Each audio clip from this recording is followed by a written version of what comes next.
conclude here. In life, you're either going to magnify giants or the grapes, but you can't have both. That means either the giants are going to occupy your thoughts and capture your attention and decide your actions and control your life, or the grapes will. If you're motivated, energized, driven by the grapes, then the giants won't be no problem.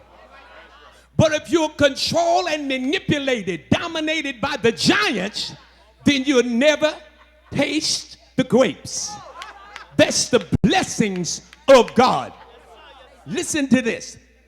When you are moved and driven by the grapes, that's the blessings and the provisions of God, you're going to scare some folk. Are you listening to me? I said you're going to scare some folks. Why? Because you think big. You plan big. You walk big. Somebody getting scared now. You worship big. You give big. You make your bold statement like Joshua and Caleb. You boldly declare, we are well able to take the land. We're well able to do what God says we can do. If God has already declared, there is a closer walk. There is a deeper walk with God. Know this, if he said it, he'll stand by it to perform it. Listen to this. Now, when you become aggressive in your faith and bold in your confession, you're going to attract intense attention. You're going to stir some folk up. Did you not know that? Your greatest enemy are not going to be in the world or of the world. Oh, God, help me right through here. The greatest enemy, listen to me, the greatest enemy of great grabbing, giant killing faith is going to be sitting in convocation. They're going to be sitting in church. They're going to be sitting in, I'm going to say it, they're going to be sitting in church. All they see is giants. All they talk is giants. All they see is how bad things are. Bishop Love, I don't know if we can do all of that. All they see is the negativity. All they have decided, some of them have already decided, it's not worth pursuing. The giants are too big. I don't need all of you. I need about 3% that says, Bishop McZeke, I done made up my mind. I'm getting my eyes off the giants and I'm grabbing. Tell your neighbor I'm grabbing the grapes. Tell somebody on the other side, I'm grabbing the grapes. Tell your neighbor I'm stepping on the giants. Tell somebody I'm stepping on my giants and I'm grabbing the grapes. Tell somebody on the other side I'm stepping on my giants and I'm grabbing the grapes. There's some people that are magnifying the problem. They're magnifying the giant. But there are other folk that's got their mind on the grapes. You said, Bishop McZeke, what are the grapes? I told you earlier that the grapes were the blessing of the Lord. The giants are the problems of life. But I believe I've got some grape grabbing, giant stomping folks in Southern District Convocation. I'm on my way to my seat. And while I'm on my way to my seat, I need some folks that came to Convocation and made up your mind. I'm not here for the show. I'm here for a deeper walk. Joshua and Caleb made up their mind.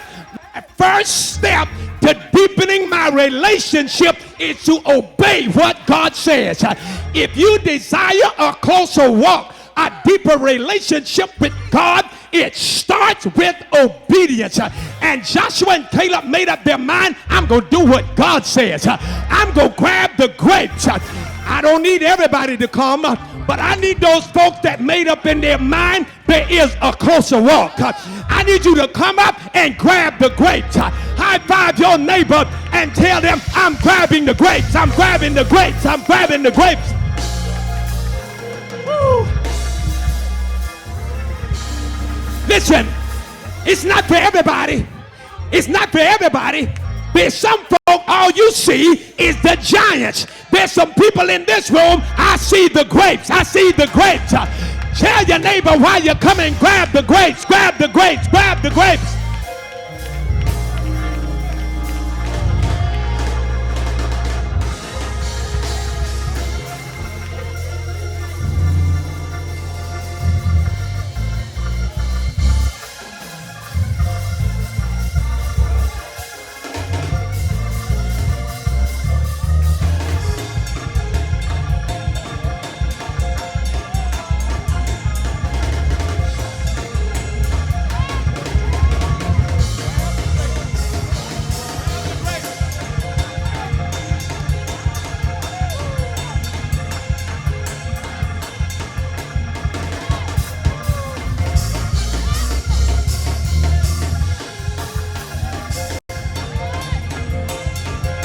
That's it. Grab them, grab them, grab the grapes.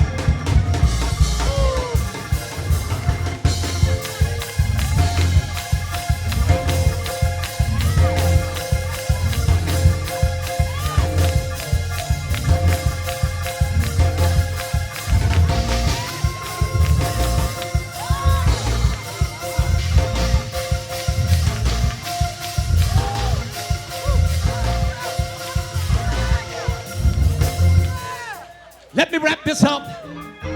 Listen, here's what'll happen.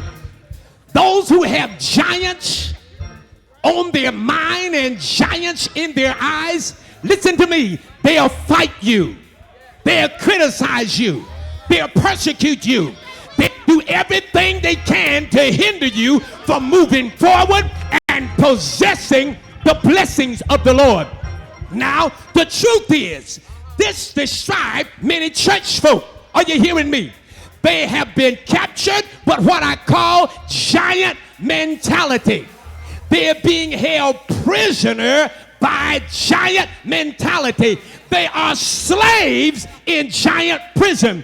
But may I admonish you this morning that you must be like Joshua and Caleb. You got to be able to look at those folks and tell them, I love you, but I'm not going to spend the rest of my life in giant prison just to keep you happy. Uh-oh, I think I done put my foot in something.